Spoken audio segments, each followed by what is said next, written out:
عاشورہ کا دن یہ کتنا ہسٹوریکل ڈے ہے، کیسے کیسے عظیم واقعات عاشورے کے دن ہوئے، اور پھر وہ واقعہ ہوا جو آج بھی مسلمانوں کو تڑپا دیتا ہے، کربلا کے میدان میں بھوکا پیاسا اور ظلم کے ساتھ نواسہ رسول امام حسین اور ان کے پورے قافلے کو جس طرح بے دردی سے شہید کیا گیا، اور جو ظلم کیا گیا وہ آج بھی سنتے ہیں تو دل دہل اٹھتا ہے۔ تو آج ہم کچھ امام حسین رضی اللہ تعالیٰ عنہ کی فضائل پر، اور اس کے بعد ان یزیدیوں کا کیا بنا۔ کربلا کے بعد تو وہ ایک طرح سے ون کر گئے تھے نا، اگر ہم فگرز کی بات کریں تو وہ اسٹریٹجیکلی تو ون کر گئے تھے، مگر پھر ہوا کیا؟ ان کو کیا وہ راس آئی وہ حکومت، اور کیا انہوں نے مزے کیے؟ کیونکہ وہ تو چاہتے تھے کہ امام حسین بھی یزید کی بیعت کر لیں، مگر اس کے بعد کنٹرول کیسا ملا اور ان کا نتیجہ کیا نکلا؟ بہت سارے درس ہیں ہمارے پاس آج کے بیان میں، اور یقیناً یہ دل کو افسردہ کرنے والی باتیں بھی ہیں۔ مگر اس سے پہلے میں کہ آپ کو پیر مہر علی شاہ صاحب، سبحان اللہ، جیسے سیدی اعلیٰ حضرت ہے نا، آئے ہائے، پیر مہر علی شاہ صاحب بھی کمال کی شخصیت ہیں، اللہ نے کمال کا عشق رسول عطا فرمایا اور کمال کا علم بھی عطا فرمایا۔ مگر آپ کا ایک واقعہ سنیے گا آپ۔ ایک بار ایک پادری آپ کے پاس آیا، عیسائیوں کا پادری تھا، اور وہ کہتا ہے کہ قرآن پاک میں آپ کا دعویٰ یہ ہے کہ تمام چیزوں کا ذکر ہے، ہر بات کی اس کے اندر جو ہے وہ ڈیٹیل موجود ہے، تو امام حسین تو آپ کے نبی کے نواسے ہیں، اور اسلام کی خاطر اتنی بڑی قربانی دی، کربلا کے میدان میں سب کچھ لٹا دیا، لیکن ان کا ذکر تو قرآن مجید میں موجود نہیں ہے۔ پیر مہر علی شاہ صاحب سے وہ کہتے ہیں، پیر مہر علی شاہ صاحب نے اس انگریز کا، اس پادری کا یہ اطمینان کے ساتھ اعتراض سنا، اور آپ نے کہا کہ کیا آپ نے قرآن پورا پڑھا ہے؟ وہ پادری کہتا ہے ہاں میں نے پورا قرآن پڑھا ہے، اور قرآن میں اپنی جیب میں رکھ کے گھومتا ہوں، جو بکلیٹ تھی قرآن کی وہ ساتھ ہی رکھتا تھا۔ تو آپ نے فرمایا اچھا ایسا کرو کہ قرآن پڑھو میرے سامنے، تم کہتے ہو ذکر نہیں ہے، میں تمہیں بتاتا ہوں کہاں ذکر ہے، قرآن پڑھو۔ کا کہاں سے پڑھوں گا؟ کہیں سے بھی پڑھو، قرآن جدھر سے بھی پڑھنا ہے پڑھو۔ وہ پادری حیران ہو گیا۔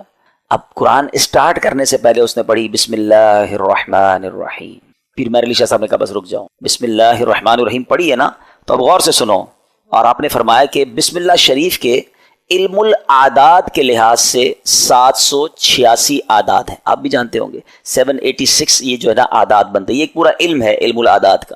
تو آپ نے فرمایا کہ نوٹ کرو بسم اللہ الرحمن الرحیم میں 786 عدد ہیں، اور امام حسین جو لفظ امام حسین ہے اس کے عدد ہیں 210، لکھو اپنے پاس۔ امام حسین کا سن پیدائش ہے 4 ہجری، لکھو آگے 4۔ آپ کا سن شہادت 61 ہجری ہے، لکھو آگے 61۔ لفظ کرب و بلا کے جو عدد بنتے ہیں وہ بنتے ہیں 261، لکھو 261۔ امام حسن کے عدد بنتے ہیں 200۔ امام حسن کا شہادت جو سن ہے وہ ہے 50 ہجری۔ اب ان سب کو ٹوٹل کرو، جب اس نے ٹوٹل کیا تو اس کا رزلٹ بھی 786 آتا ہے۔ ہمارے علماء کا علم دیکھو۔ اب اس پادری کے سامنے آپ فرماتے ہیں ابھی تو ایک ہی آیت پڑھی ہے، اس میں امام حسین کا نام بھی موجود ہے، ان کی پیدائش کا سن کا ذکر بھی موجود ہے، امام حسین کی سال شہادت کا ذکر بھی موجود ہے، امام حسین کے بھائی جان امام حسن کا نام بھی موجود ہے۔ اس آیت سے پتہ چل گیا کہ یہ دونوں بھائی بھی ہیں۔ آگے چلو گے تو قرآن میں اور بھی اس طرح کے واقعات مل جائیں گے۔ اللہ اکبر۔ جب پادری نے بسم اللہ الرحمن الرحیم کی تفسیر کا یہ انداز پیر مہر علی شاہ صاحب سے سنا تو اس کا دل نور ایمان سے جگمگایا، وہ کلمہ پڑھ کر مسلمان ہو گیا۔ یہاں پر علم قرآن اور علماء کرام کو اللہ پاک نے کیسا مقام دیا ہوا تھا یہ بھی ہمیں سیکھنے کو ملتا ہے۔ اور سبحان اللہ، پھر نگاہ ولی میں وہ تاثیر دیکھی، بدلتی ہزاروں کی تقدیر دیکھی۔ اچھا پھر آگے یہاں پر یہ بھی یاد رہے یہ تو ایک علم الاعداد کے ذریعے جواب تھا، ورنہ بسم اللہ شریف کے اندر کیا کچھ موجود ہے۔ مولا علی شیر خدا کرم اللہ تعالی وجہ الکریم، آپ پتہ ہے کیا ہیں؟ آپ باب صلی اللہ کہلاتے ہیں۔ ہم نے منقبت میں سنا نا، وہی جن کو باب صلی اللہ کہیں۔ باب صلی اللہ کا مطلب کیا ہے؟ آقا فرماتے ہیں، حدیث پاک کا مضمون ہے، میں علم کا شہر ہوں اور علی اس کا دروازہ ہے، یعنی باب ہے اس شہر کے۔ تو آپ فرماتے ہیں کہ اگر میں چاہوں تو بسم اللہ کی تفسیر سے 70 اونٹ بھر دوں، یعنی اس کا مطلب یہ ہوا کہ اتنے کاغذوں پر اتنی بکس بن جائیں گی تفسیر کی، صرف بسم اللہ شریف کی، کہ 70 اونٹوں پر اس کو رکھا جائے گا تب جا کر کمپلیٹ ہوگی۔ تو یہ ہے قرآن اور یہ ہے علم القرآن جو ہمارے اسلاف کو معلوم تھا، مگر آج ہم قرآن سے بہت دور ہیں۔ ہم قرآن پڑھتے نہیں ہیں۔ اچھا یہ تو ایک فی البدی جواب تھا پیر مہر علی شاہ صاحب کا کہ جناب علم العادات سے یہ ذکر کیا، مگر قرآن مجید فرقان حمید میں اہل بیت اطہار کا صراحت کے ساتھ اور سبحان اللہ گویا ان کی شان اور ان کی منقبت قرآن بیان کرتا ہے۔ کتنی خوبصورت ایک آیت ہے قرآن پاک کی، پارہ 22 ہے، سورہ احزاب، آیت نمبر ہے 33۔ اللہ قرآن میں ارشاد فرماتا ہے انما یرید اللہ لیذھب عنکم الرجس اہل البیت ویطہرکم تطہیرا۔ ترجمہ، اے نبی کے گھر والوں، اللہ تو یہی چاہتا ہے کہ تم سے ہر ناپاکی دور فرما دے اور تمہیں پاک کر کے خوب صاف ستھرا کر دے۔ طبرانی اور مسلم شریف میں حدیث پاک میں ہے کہ پیارے آقا علیہ الصلوۃ والسلام نے حضرت علی، حضرت فاطمہ اور حسنین کریمین رضی اللہ تعالیٰ عنہم کو چادر مبارک میں لے کر یہ آیت تلاوت فرمائی، اور ایک روایت میں ہے کہ آپ علیہ الصلوۃ والسلام نے دعا کی، مولا یہ میرے اہل بیت ہیں، انہیں خوب ستھرا فرما دے۔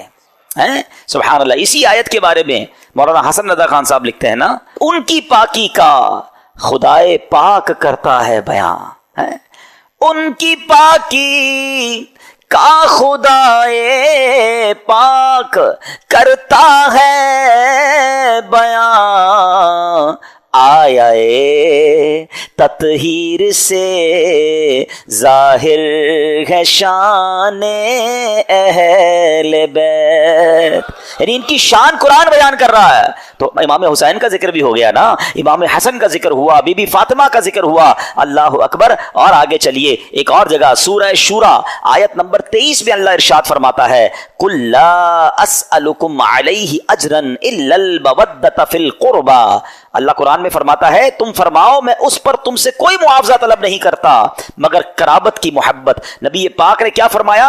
اور کوئی معاوضہ طلب نہیں کر رہا مگر میرے عزیزوں سے محبت کرنا۔ سلطان المفسرین حضرت عبداللہ ابن عباس رضی اللہ تعالیٰ عنہ فرماتے ہیں جب یہ آیت نازل ہوئی صحابہ کرام نے عرض کی یا رسول اللہ صلی اللہ تعالیٰ علیہ وسلم، آپ کے اہل قرابت جن سے محبت کا اللہ پاک نے حکم دیا ہے یہ کون ہیں؟ فرمایا علی، فاطمہ، سبحان اللہ، اور ان کے دونوں بیٹے یعنی حسنین کریمین رضی اللہ تعالیٰ عنہم۔ ہم کیوں نہ پنجتن پاک سے پیار کریں؟ ان سے پیار کا، ان سے محبت کا حکم گویا ہمیں قرآن دے رہا ہے۔ اور سبحان اللہ ایک اور آیت میں کس انداز سے ان کا جو ہے وہ شان بیان ہوتی ہے، پارہ نمبر ہے 5 سورہ نساء آیت نمبر 54، اللہ پاک ارشاد فرماتا ہے ام یحسدون الناس علی ما آتاہم اللہ من فضلہ۔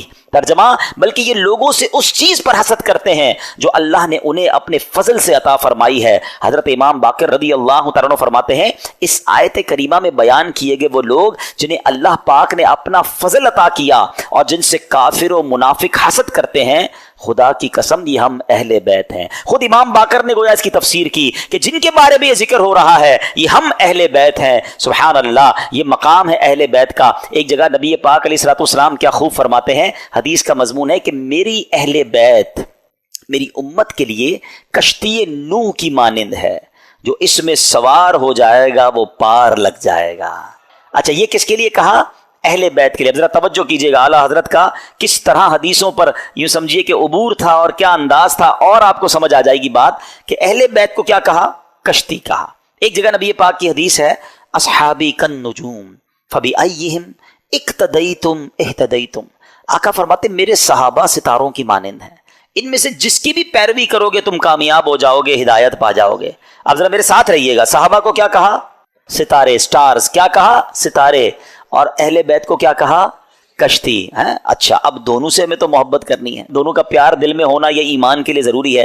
انفارچونیٹلی آج ایسا دور آ گیا ہے کہ کچھ لوگ صرف صحابہ کی بات کرتے ہیں، اہل بیت کی بات نہیں کرتے، کچھ صرف اہل بیت کی بات کرتے ہیں، صحابہ کی بات نہیں کرتے۔ ہمیں اللہ نے کیسا پیارا عقیدہ دیا، کتنا خوبصورت ایمان دیا کہ صحابہ سے بھی ہمیں پیار ہے، اہل بیت سے بھی ہمیں پیار ہے۔ اچھا پھر سیدی اعلیٰ حضرت نے ان دونوں حدیثوں کو کس طرح ایک شعر میں پرو دیا، جو میں پہلے بیان میں سٹارٹ میں کہہ رہا تھا نا کہ اعلیٰ حضرت کو پڑھو تو سمجھ آئے گا وہ کیا ہستی ہیں، کیا مقام ہے، علم کیسا تھا۔ سیدی اعلیٰ حضرت کہتے ہیں اہل سنت، ہم اہل سنت والے ہیں نا، سب سے پیار ہے نا، صحابہ سے بھی اہل بیت سے بھی۔ سنو، اہل سنت کا ہے بیڑا پار،